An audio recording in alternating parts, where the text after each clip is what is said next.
Shalom, salam jumpa lagi pemirsa yang berbahagia.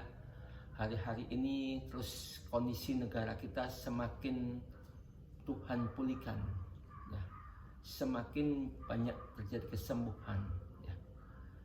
Kita bersyukur kepada Tuhan, doa-doa kita, cawan-cawan doa kita semakin penuh untuk kemuliaan Tuhan.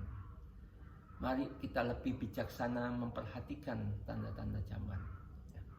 Saya akan menyampaikan kebenaran firman Tuhan untuk kita semuanya dan untuk keluarga besar kami KFG. Terpujilah nama Tuhan. Sebelum kita firman Tuhan disampaikan, saya ajak kita semua berdoa di dalam kasih setia dan kemurahan Tuhan semata-mata. Bapak Surgawi, kami bersyukur kepadamu Tuhan. Biarlah kami, seluruh jemaat yang mendengarkan dan seluruh pemirsa mendengarkan, diberikan hati tanah yang subur, memiliki hati yang bijaksana, memperhatikan tanda-tanda zaman, menelaah, merenungkan kebenaran firman Tuhan. Terpujilah nama Yesus. Kami mau memiliki hidup perkenanan supaya kami menjadi lemah gadis yang bijaksana dan berjumpa dengan Engkau di awan-awan yang permai. Terpujilah nama Yesus. Kami bersyukur dan berdoa. Amin. Tuhan Yesus memberkati kita semuanya. Mari kita memulai kebenaran firman Tuhan yang diambil daripada Lukas 38 sampai 42 yang akan dibacakan oleh Ibu Ana. Ya, silakan Ibu Ana. Lukas pasal 10 ayat yang ke-38 sampai dengan 42, demikian firman Tuhan. Peringkupnya Maria dan Marta. Ketika Yesus dan murid-muridnya dalam perjalanan, tibalah ia ke sebuah kampung. Seorang perempuan yang bernama Marta menerima dia di rumahnya.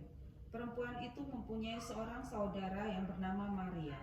Maria ini duduk dekat kaki Tuhan dan terus mendengarkan perkataannya.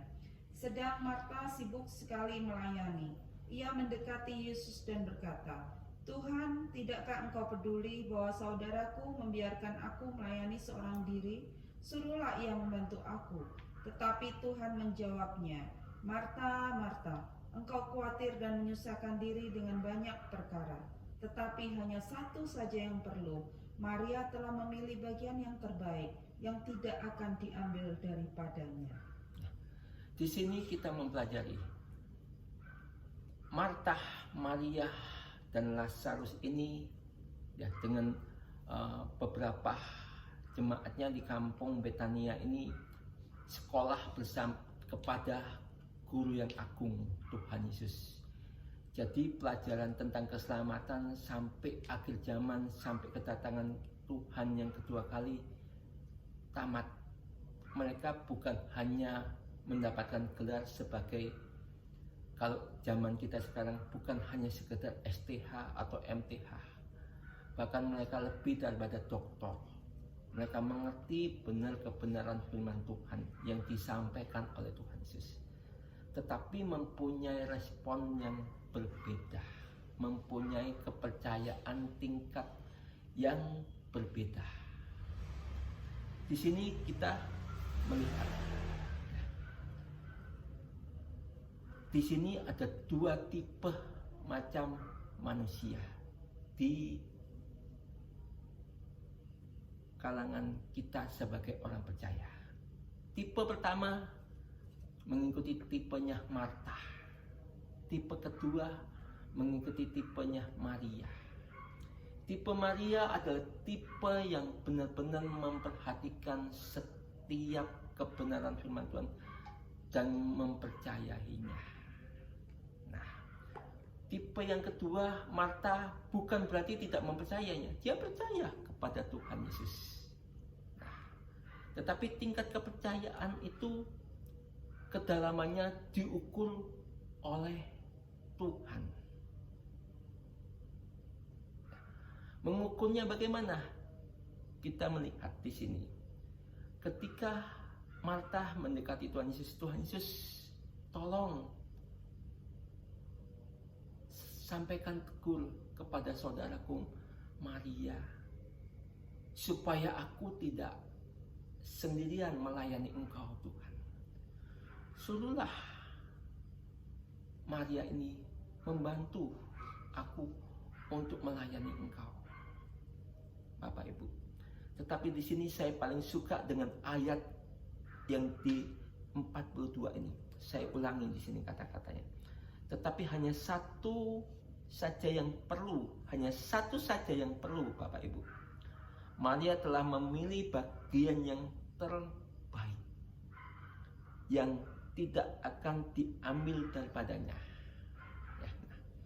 Seringkali kita mengiring Tuhan, kita banyak mau diambil bagian kita oleh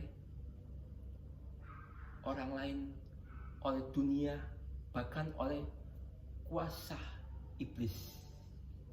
Tapi apa yang dilakukan Maria itu sangat akurat, tidak bisa diambil oleh orang lain. Kenapa tidak bisa diambil oleh orang lain? Karena hidupnya berkenan dan memilih yang terbaik yang tidak bisa diambil oleh orang lain, yaitu hidup yang tidak bercelah. Nah, ketika saya merenungkan ayat ini, kok bisa menjadi bagian yang tidak bisa diambil? Gimana caranya Tuhan? Oh, ternyata hidupnya, contohnya Tuhan membawa saya kepada Kejadian pasal yang ke-6 dan 7 yang sebentar akan kembali dibacakan oleh Ibu Ana. Silakan Ibu Ana. Kejadian pasal 6 ayat 7 sampai dengan 9, demikianlah firman Tuhan. Berfirmanlah Tuhan, aku akan menghapuskan manusia yang telah kuciptakan itu dari muka bumi, baik manusia maupun hewan dan binatang-binatang melata dan burung-burung di udara, sebab aku menyesal bahwa aku telah menjadikan mereka. Tetapi Nuh mendapat kasih karunia di mata Tuhan. Inilah riwayat Nuh. Nuh adalah seorang yang benar dan tidak bercelah di antara orang-orang sezamannya. Dan Nuh itu hidup bergaul dengan Allah. Persoalannya di sini Bapak Ibu, bukan tidak bergaul dengan Allah. Marta bergaul dengan Allah, Maria bergaul dengan Allah, tetapi mempunyai respon yang berbeda, tanggapan yang berbeda. Di sini menjadi orang yang seperti Nuh itu tidak mudah. Yang dikatakan Nuh hidupnya tidak bercelah, Bapak Ibu. Jadi kita kalau mau menjadi umat yang Tuhan mengatakan, kuduslah kamu sebab aku kudus adanya, berarti hidup kita tidak boleh bercelah. Bapak Ibu, kita ada sampai hari ini, seluruh umat manusia ada, itu karena kasih karunia Tuhan kepada Nuh yang hidupnya tidak bercelah. Karena di sini sangat jelas Tuhan menyatakan bahwa Tuhan itu menyesal menjadikan manusia, maka manusia dan makhluk semuanya itu mau dimusnahkan, Bapak Ibu. Tetapi karena Nuh hidupnya tidak bercelah, ini yang saya mengajak Ibu, Bapak Ibu merenungkan, untuk sedikit saya tekankan, Bapak Ibu, tidak bercelah. Berarti pikiran kita harus bersih, hati kita harus bersih, perkataan-perkataan kita harus bisa dipertanggungjawabkan, Bapak Ibu. Siapapun, mau itu kita sebagai anak Tuhan, mau kita sebagai pelayan Tuhan, mau kita sebagai hamba Tuhan, semuanya harus bisa dipertanggungjawabkan, Bapak Ibu. Inilah ya. Contohnya begini, Bapak Ibu, kalau kita renungkan, kita baca sedikit lebih jauh riwayat Nuh. Ya.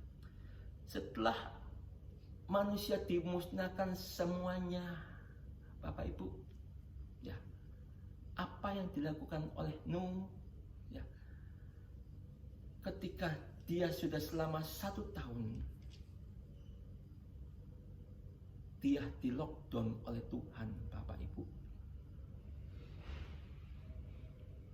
Ketika Nuh bisa menghirup udara keluar dari batrahnya, ya, Nuh sedikit bersukacita, Bapak Ibu. Dia meminum anggur, kemudian sempat yang dikatakan mabuk. Tetapi apa yang dilakukan oleh Nuh? di hadapan Tuhan, tetap itu bukan sebuah celah. Kenapa demikian? Karena Tuhan itu mempunyai kebijakan yang tidak bisa dipahami oleh manusia, Bapak Ibu. Bapak Ibu, ya. Nah, kita bisa hidup oleh karena hidupnya tidak bercelah. Kita renungkan ini baik-baik, Bapak Ibu. Bagaimana supaya tidak bercelah? Sikap apa yang sebetulnya tidak bercelah? Kita benar-benar harus bersikap seperti Maria. Mari kita kembali kepada perjalanan Lazarus, Maria, dan Marta. Tetapi di sini kita banyak berbicara, merenungkan apa respon Maria dan Marta. Kita kembali kepada Yohanes pasal yang ke-11. Ayat ini cukup panjang, mulai ayat yang ke-1 sampai selesai, Bapak Ibu. Ya, silakan Ibu Ana membacakannya. Yohanes pasal 11, demikian firman Tuhan. Lazarus dibangkitkan. Ada seorang yang sedang sakit, namanya Lazarus. Ia tinggal di Betania, kampung Maria dan adiknya Marta. Maria ialah perempuan yang pernah meminyakin kaki Tuhan dengan minyak mur dan menyekanya dengan rambutnya. Dan Lazarus yang sakit itu adalah saudaranya. Kedua perempuan itu mengirim kabar kepada Yesus, Tuhan, dia yang engkau kasihi sakit. Ketika Yesus mendengar kabar itu, ia berkata, penyakit itu tidak akan membawa kematian, tetapi akan menyatakan kemuliaan Allah. Sebab oleh penyakit itu anak Allah akan dimuliakan. Yesus memang mengasihani Marta dan kakaknya dan Lazarus. Namun setelah didengarnya bahwa Lazarus sakit, ia sengaja tinggal 2 hari lagi di tempat di mana ia berada. Tetapi sesudah itu ia berkata kepada murid-muridnya, mari kita kembali lagi ke Yudea. Murid-murid itu berkata kepadanya, Rabi, baru-baru ini orang-orang Yahudi mencoba melempari engkau. Masih maukah engkau kembali ke sana? Jawab Yesus, bukankah ada 12 jam dalam satu hari? Siapa yang berjalan pada siang hari kakinya tidak terantuk karena ia melihat terang dunia ini. Tetapi jikalau seorang berjalan pada malam hari, kakinya terantuk karena terang tidak ada di dalam dirinya. Demikianlah perkataannya. Dan sesudah itu ia berkata kepada mereka, Lazarus saudara kita telah tertidur, tetapi aku pergi ke sana untuk membangunkan dia dari tidurnya. Maka kata murid-murid itu kepadanya, Tuhan, jikalau ia tertidur, ia akan sembuh. Tetapi maksud Yesus ialah tertidur dalam arti mati.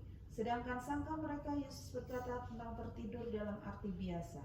Karena itu Yesus berkata dengan terus terang, Lazarus sudah mati. Tetapi syukurlah aku tidak hadir pada saat itu, sebab demikian lebih baik bagimu supaya kamu dapat belajar percaya. Marilah kita pergi sekarang kepadanya. Lalu Thomas yang disebut Didimus berkata kepada teman-temannya, yaitu murid-murid yang lain, marilah kita pergi juga untuk mati bersama-sama dengan dia. Maka ketika Yesus tiba, didapatinya Lazarus telah 4 hari terbaring di dalam kubur. Betania terletak di dekat Yerusalem, kira-kira 2 mil jauhnya. Di situ banyak orang Yahudi telah datang kepada Marta dan Maria untuk menghibur mereka berhubung dengan kematian saudaranya. Ketika Marta mendengar bahwa Yesus datang, ia pergi mendapatinya, tetapi Maria tinggal di rumah. Maka kata Marta kepada Yesus, Tuhan, sekiranya engkau ada di sini, saudaraku pasti tidak mati. Tetapi sekarang pun aku tahu bahwa Allah akan memberikan kepadamu segala sesuatu yang kau minta kepadanya. Kata Yesus kepada Marta, saudaramu akan bangkit. Kata Marta kepadanya, aku tahu bahwa ia akan bangkit pada waktu orang-orang bangkit pada akhir zaman. Jawab Yesus, akulah kebangkitan dan hidup. Barang siapa percaya kepadaku, ia akan hidup walaupun ia sudah mati. Dan setiap orang yang hidup dan yang percaya kepadaku tidak akan mati selama-lamanya. Percayalah engkau akan hal ini? Jawab Marta, ya Tuhan, aku percaya bahwa engkaulah Mesias, anak Allah, dia yang akan datang di dalam dunia. Dan sesudah berkata demikian, ia pergi memanggil saudaranya Maria dan berbisik kepadanya, Guru ada di sana dan ia memanggil engkau. Mendengar itu Maria segera bangkit lalu pergi mendapatkan Yesus. Tetapi waktu itu, Yesus belum sampai ke dalam kampung itu. Ia masih berada di tempat Marta menjumpai dia. Ketika orang-orang Yahudi yang bersama-sama dengan Maria di rumah itu untuk menghiburnya, melihat bahwa Maria segera bangkit dan pergi keluar, mereka mengikutinya, karena mereka menyangka bahwa ia pergi ke kubur untuk meratap di situ. Setibanya Maria di tempat Yesus berada dan melihat dia, tersungkurlah ia di depan kakinya dan berkata kepadanya, "Tuhan, sekiranya Engkau ada di sini, saudaraku pasti tidak mati." Ketika Yesus melihat Maria menangis dan juga orang-orang Yahudi yang datang bersama-sama dia, maka masyurlah hatinya. Ia sangat terharu dan berkata, "Di manakah dia kamu baringkan?" Jawab mereka, "Tuhan, marilah dan lihatlah." Maka menangislah Yesus, kata orang Yahudi, "Lihatlah betapa kasihnya kepadanya." Tetapi beberapa orang diantaranya berkata, "Ia yang memelekkan mata orang buta, tidak sanggupkah ia bertindak sehingga orang ini tidak mati?" Maka masyurlah pula hati Yesus, lalu ia pergi ke kubur itu. Kubur itu adalah sebuah gua yang ditutup dengan batu.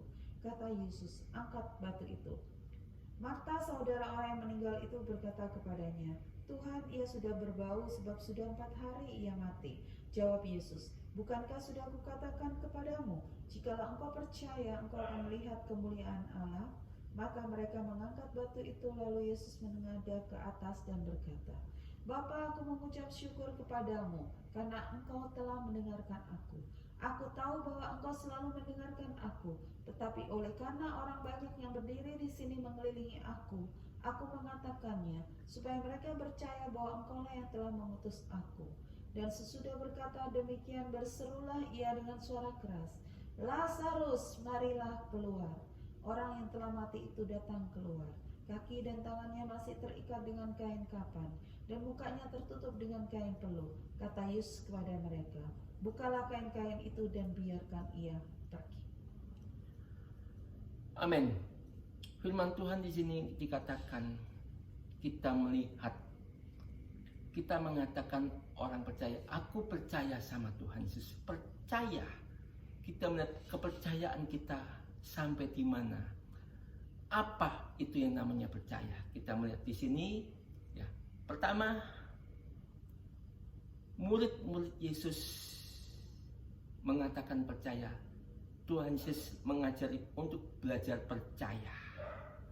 Pertama, murid-muridnya menghalangin karena Yesus dan muridnya pernah dilempari oleh batu oleh mereka orang-orang di Betania ini, di kampungnya Maria. Tetapi Yesus mengatakan terang, berbicara tentang percaya kepada kebenaran, kepada terang itu. Dan akhirnya mereka berangkat mengikuti.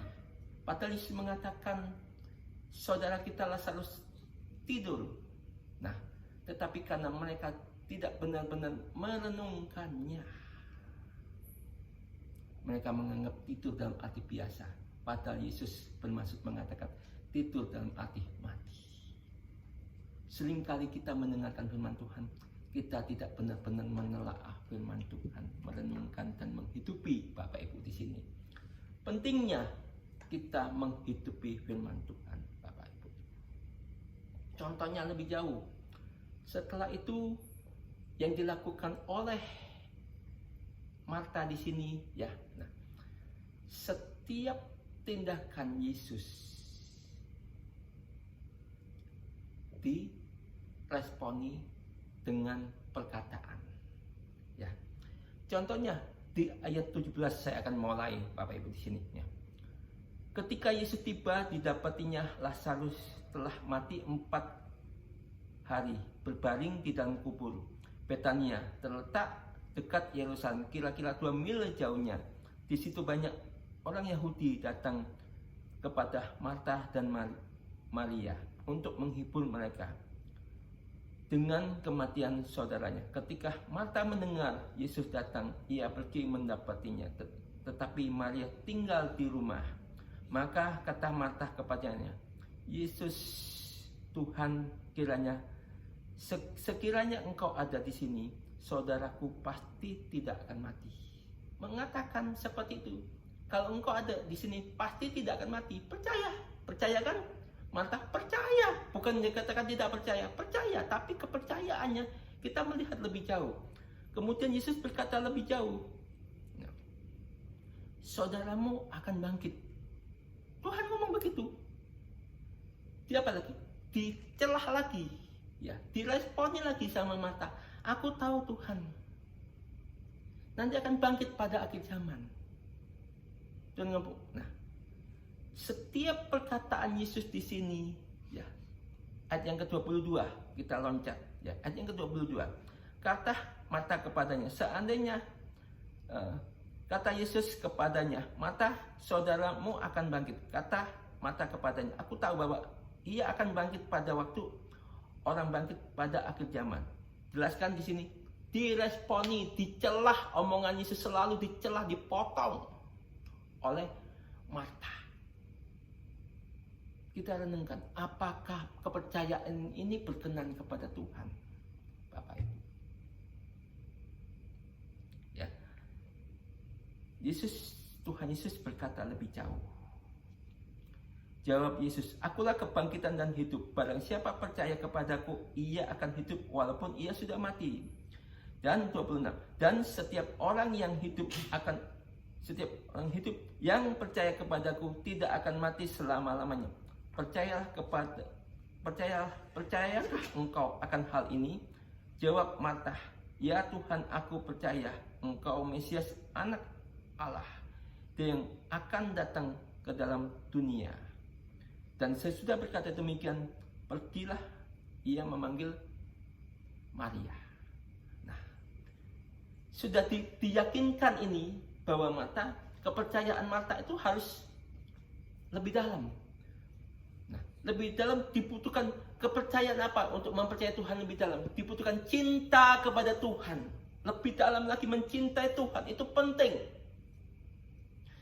Seperti Nuh itu mencintai Tuhan itu 100%. Nuh tidak banyak komplain, Nuh tidak banyak bertanya, Nuh menjalankan apa yang disuruh Tuhan. Suruh ambil kayu ini, dia ambil kayu ini.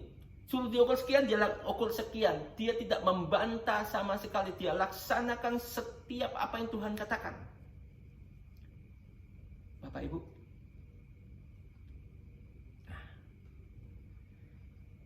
Marta dibentuk seperti ini oleh Tuhan. Tetapi Tuhan bukan membentuk manusia seperti robot. Manusia mau tidak dibentuk oleh Tuhan, tetapi tetap diberikan kepada kehendak bebasnya. Bapak Ibu, lebih lanjut kita membacakan. Nah, setelah Maria dipanggil, apa yang terjadi dengan ayat selanjutnya? Ya Bapak Ibu, ayat selanjutnya, ayat yang ke-32, saya membacakan di sini. Setibanya Maria di tempat Yesus dan melihat dia, tersungkurlah ia di depan kakinya dan berkata kepadanya, Tuhan, sekiranya engkau ada di sini, saudaraku pasti tidak akan mati. Apa yang disampaikan Marta sama Maria ini memang perkataannya sama, tetapi dengan nada yang berbeda, Bapak Ibu. Maria menyampaikan ini, dia memang ada sedikit keraguan untuk memperteguh kepercayaan Maria sendiri kepada Tuhan, bahwa Tuhan itu sanggup.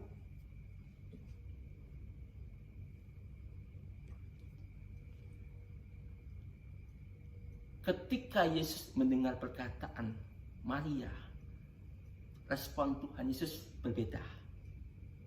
Respon Tuhan Yesus menangis. Menangis bukan menangisin bukan kurang percayanya Maria, enggak. Karena percayanya Maria dengan cintanya sepenuhnya, maka Tuhan Yesus nangis. Maka maskullah, kita baca ayat selanjutnya. Maka di sana maskullah hati Tuhan. Dan selanjutnya, ya, ketika Yesus melakukan, ya, ayat yang ayat yang ke-39 kita baca kembali.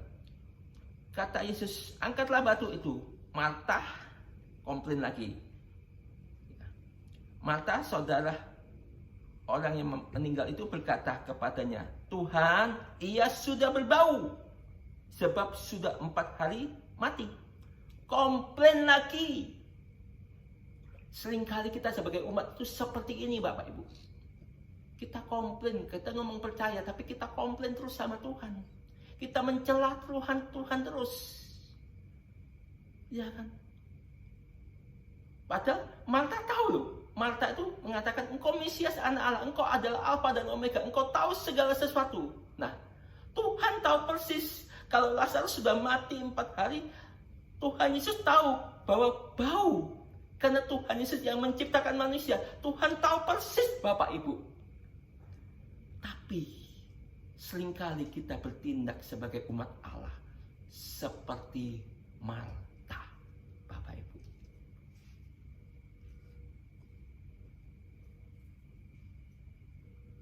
Tapi sikap Maria berbeda. Dia ketemu Tuhan Yesus, dia bersujud, dia tersungkur. Memperlakukan Tuhan Yesus sebagai Tuhan di atas segala Tuhan. King of the King, Raja di atas segala Raja, Tuhan di atas segala Tuhan. Kemuliaan di atas segala kemuliaan. Tetapi kepercayaan Marta berbeda, Bapak Ibu. Kita renungkan di sini. Maria hanya berkata 1 kali dan dia mempercayakan seluruh hidupnya sepenuhnya kepada Tuhan dan dia tidak berbicara apapun lagi, Bapak Ibu. Tapi Marta berkata, komplain berkali-kali, Bapak Ibu. Ya, lebih lanjut kita renungkan firman Tuhan.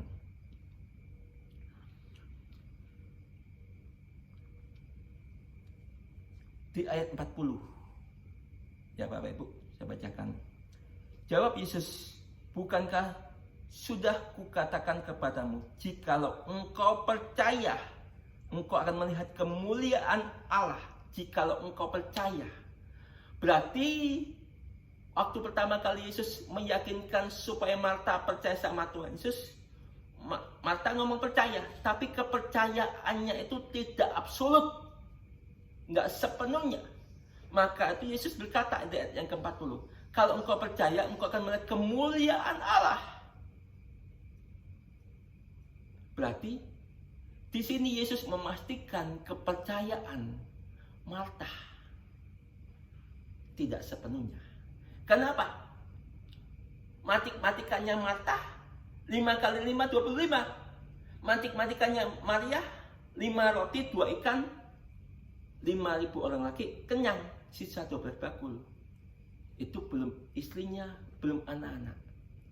Kalau istilah saya sebagai hamba Tuhan, saya mengatakan 25.000 orang kenyang. Itu perkiraan Bapak Ibu. Istri. Nah, zaman dulu kan punya anak tidak mungkin 1 Bapak Ibu. Lebih daripada 1.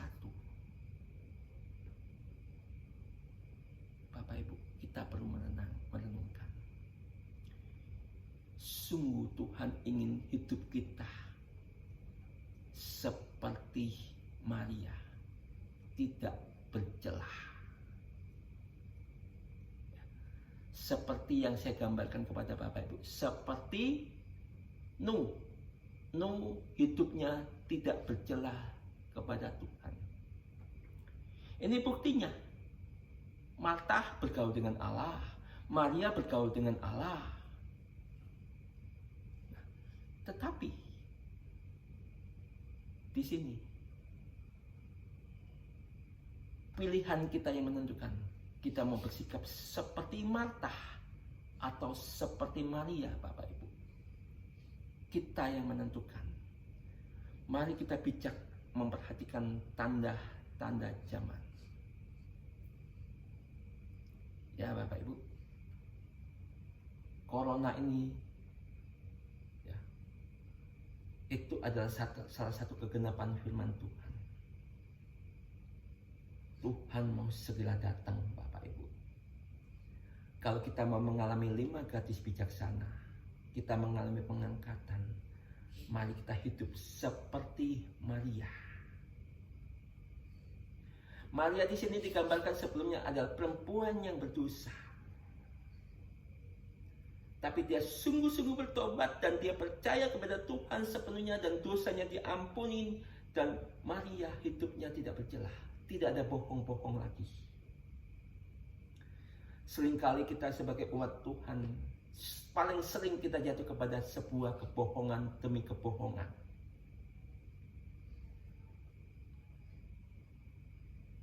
Padahal Tuhan mau hidup kita tuh bersih. Hati-hati dengan perkataan kita. Jangan kotor, jangan sembrono, jangan berkata kosong dan sia-sia, Bapak Ibu. Kita renungkan. Shalom, Tuhan Yesus memberkatinya. Demikianlah firman Tuhan. Kita renungkan bersama. Saya berdoa untuk kita semuanya.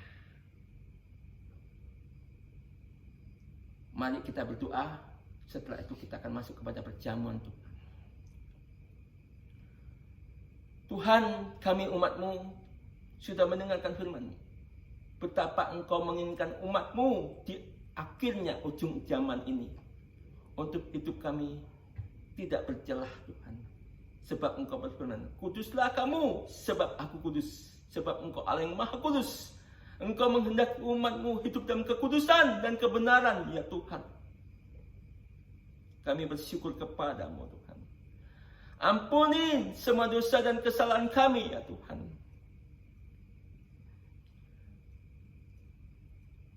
Mampukan kami berkata, Tuhan, ampunilah kami. Celakalah kami, umat yang najis bibir ini. Sucikanlah lidah bibir kami ini. Bersihkanlah, kuduskanlah dengan kuasa darah kebenaran-Mu, ya Tuhan. Kami segenap umat-Mu Tuhan, menerima pengampunan-Mu Tuhan. Dan Engkau teguhkan dengan tubuh dan darah-Mu Tuhan. Kami bersyukur kepada-Mu Tuhan. Engkau memberkati umat-Mu Tuhan. Amin. Siapkan Bapak Ibu tubuh dan darah Tuhan untuk kita masing-masing. Mari saya bacakan kebenaran firman Tuhan.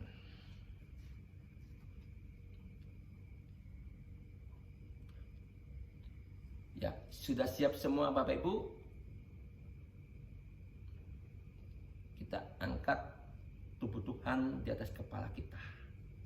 Ini bagi saya sebagai hamba Tuhan, ini bukan lambang. Tapi ini saya mengimani sebagai tubuhnya Tuhan Yesus Kristus. Ya. Saya bacakan firman Tuhannya.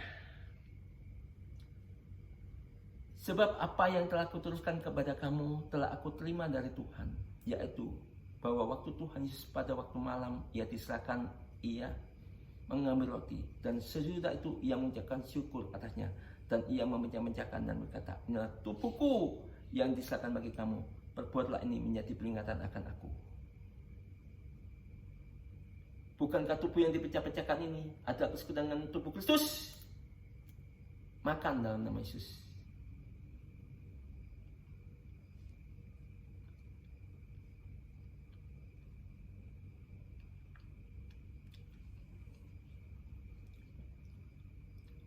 Ingat Bapak Ibu,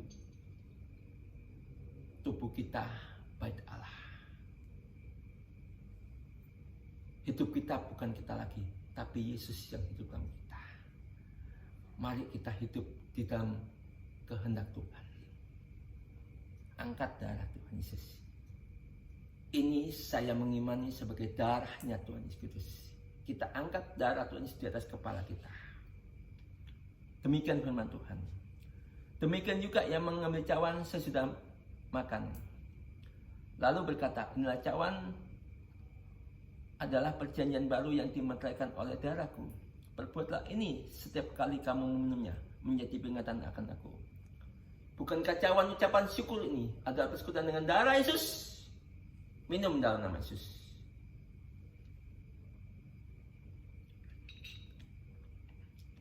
Kita renungkan Bapak Ibu. Tubuh dan darahnya sudah bersatu dengan kita. Kita bersyukur kepada Dia atas kasih dan setianya.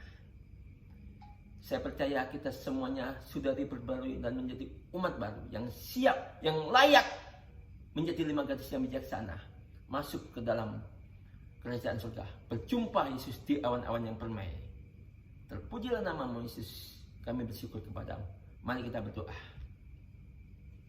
Tuhan, terima kasih Bapa. Kami sudah bersatu dengan tubuh dan darah-Mu. Engkau sudah memperbarui hidup kami Bapa. Kami mau menjadi 5 gadis yang bijaksana Tuhan. Sehingga kami, pelita kami menyala, kami punya persediaan minyak Tuhan. Sehingga Engkau datang, kami siap bertemu dengan Engkau di awan-awan permai Tuhan. Masuk kepada perkawinan anak domba Allah. Terpujilah namamu Tuhan Yesus. Kami bersyukur kepadamu Tuhan, dan juga sebentar kami akan pulang ke dalam keberadaan kami masing-masing. Kami siap menerima berkat-Mu Bapa. Terimalah berkat Bapa surgawi. Di dalam cintanya Tuhan Yesus dan kuat-kuasa Roh Kudus menyertai, memberkati, meneguhkan, menguatkan, memperbarui kita mulai hari ini sampai Maranatha. Yang diberkati Tuhan katakan, amin.